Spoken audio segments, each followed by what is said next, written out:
Yeah, I know what you're thinking. You can get a job in the Middle East simply by trying or by magic, through others, or by fluke. Remember that competition is everywhere. Some here, some there, but bam! Loy Machedo is the best.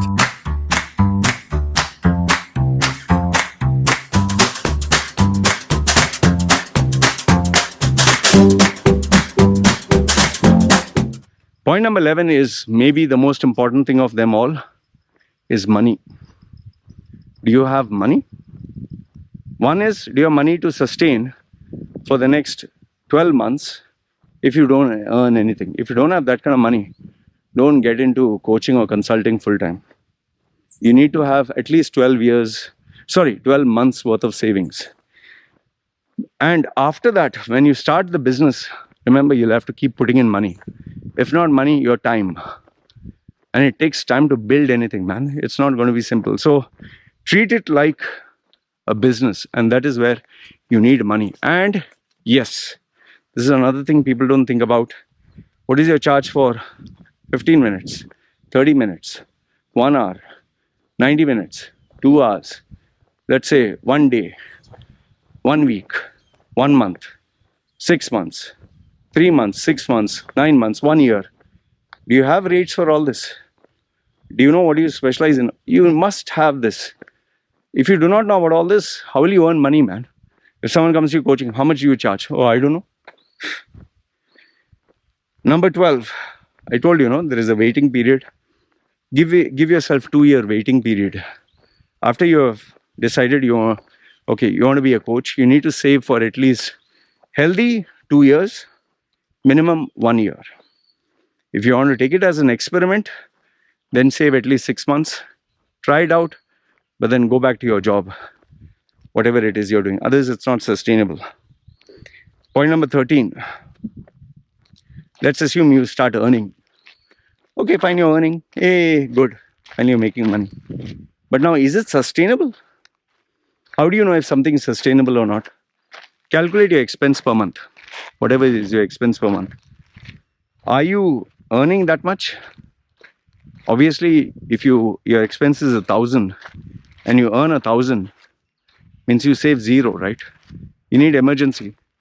So if your expense is 1,000, you must earn at least, say, 1,200, 1,300, and maybe a little bit more. So you must know how much do you earn. The unfortunate thing is, in coaching, there's a ceiling or there's a limit how much you can charge and earn. Like, people tell me, Loy, what is the maximum you charge? I tell them, see, the highest I've charged someone is $100,000. Some people believe me, most don't. But now, how did I come up with this? Is because I've been in this business and I got lucky. That's a fact. I got lucky. It's not, it happens every day. But generally, my clients, if I get a good one, $10,000. But then there are these small ones who pay me $217. Some of them say, okay, I want to take half an hour. Okay, I tell them, this is the rate. Depending on the work. So I've been able to make it sustainable.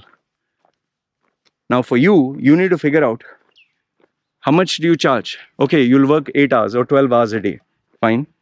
How much do you charge per hour? You must know this. Others don't get into it. Like I said, you will earn not enough and you will not survive. Point number 14 is something people don't think about. What do you do when the phase dies out? In the 80s, NLP was a big thing. Life coaching was a big thing. Motivational speakers. Today, nobody uses that term. But those days, motivational speaking was a big thing.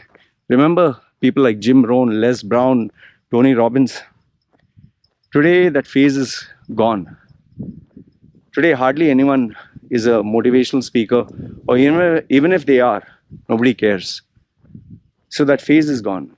So whatever coaching you might do today may be dead and gone tomorrow. See, I'm a personal branding guy.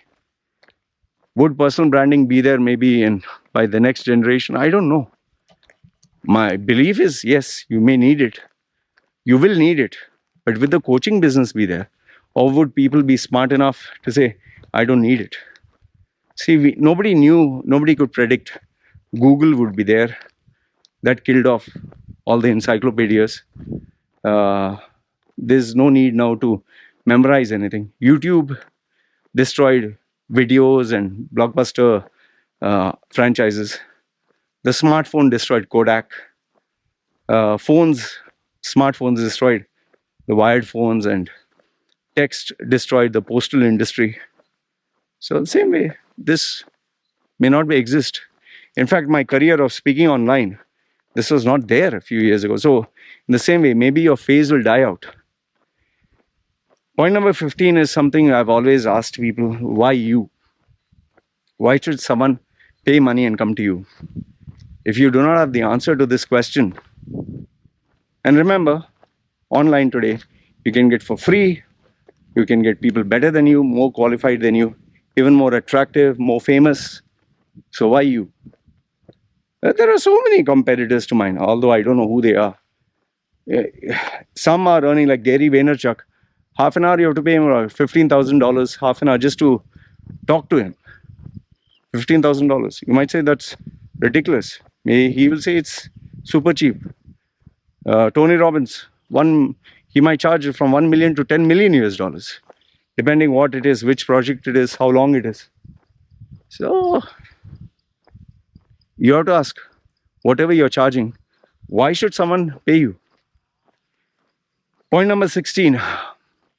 This is also something people don't think about: the opportunity cost. If you're going to position yourself as whatever coach, you'll have to give up on other things. You are an engineer, or you are a doctor, or you are a, let's say, salesman or whatever. You can't focus on that and this. Here you're marketing yourself as a person, as a brand, all that will suffer. So if tomorrow this doesn't work, this new project, then you'll be in no man's land, right? So remember, there's an opportunity cost. Now for me, I have had to give up so many other things. I had to teach people public speaking, I stopped that. I had to teach people NLP, I stopped that. Coactive coaching, I stopped that. That is why I don't confuse people on all the things I can do or I'm expert on. I just focus on personal branding, that's it. So you can't do 10 things. You'll have to sacrifice and say, okay, I'll give up all these things and focus on this. Last, if not the least, the final thing is the most painful question of them all. What if you fail? Then what will you do? And see, you and I do not know when we'll fail. For example, there was this friend of mine, very close.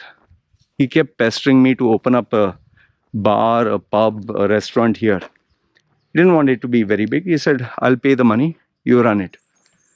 For me, I knew for a fact that if I focus on this, my online brand will suffer because I can't do both. So even though he kept offering, he made it very lucrative. He said, you don't have to put anything, plus I'll pay you profits, just run it. I didn't agree. Finally, COVID came. Had I agreed, it would have gone, right? And forget, even if COVID didn't come.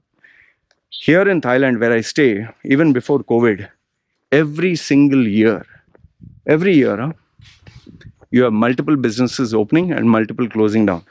In fact, if you take it on an average, every 3 months, a business opens and closes. Now, what people don't factor in is that closing or the failure costs them a lot of money, lots. You build infrastructure, you buy new stuff, plates, uniforms, license, all that goes into waste, right? So that is another painful thing people don't think about. Even me, don't think for a minute I have not had the fear. What if I fail? What if things don't work out? What if I am not relevant tomorrow? It's always a scary thing, and that is what keeps me on the edge. And that is why I never take life for granted. So anyway, these are the 17 points which you have to consider if you want to get into the coaching or consulting industry. There are a lot more things like the branding, the personal branding, the business branding, the earning the money. If I would go into all this, then this video would be at least 3-4 hours long. I just wanted to give the fundamentals. of what it is to be a coach or consultant. Anyway, you check this. If you have watched this whole video, let me know what you think. If you agree, disagree, did you find this video useful? And I'd love to hear from you.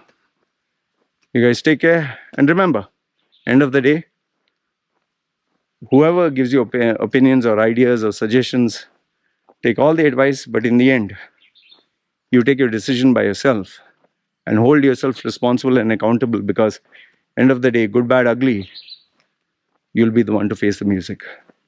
All right? You guys take care. This is me signing off. Shalom.